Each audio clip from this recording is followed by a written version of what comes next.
Welcome back to the weekly headlines. I'm Kevin Hart. I'm Mike Whitmacher. And let's get to the news.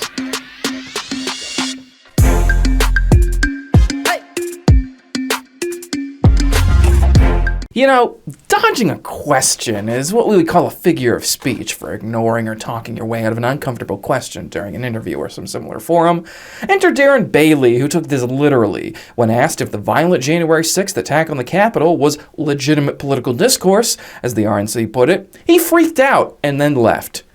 Man, he looked heated. If only he was that passionate about spelling. Governor Gov Pritzker made a big announcement this week concerning mask mandates. Pritzker announced on Wednesday that he is lifting the state mask mandate in settings like stores and businesses effective February 28th. But masks will still be required in many settings, including long-term care facilities, prisons, and public transportation.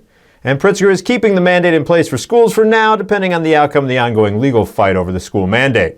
Now, while many are rejoicing about not having to wear masks, let's face it, some people will be better off continuing to wear them, like this guy. And this guy. Of course, her.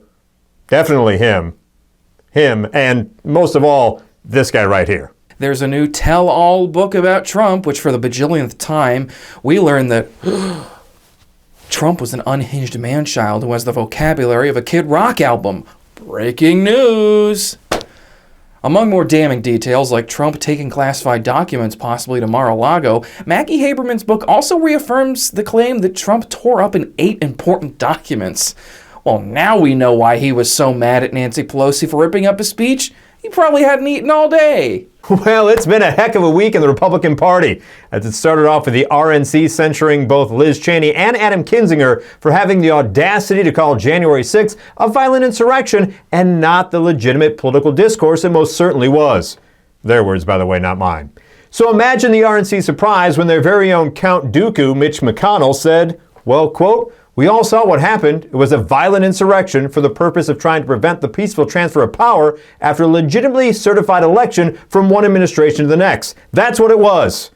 When asked how he knew it was that, McConnell responded by saying, "Because on that day, I responded as I always do to any threats. I receded back into my shell and waited for an all clear before coming back out." Oscar nominations are out, and I haven't seen a big chunk of the movies. That's not out of the norm. Many people are in the same boat as me, and are every year.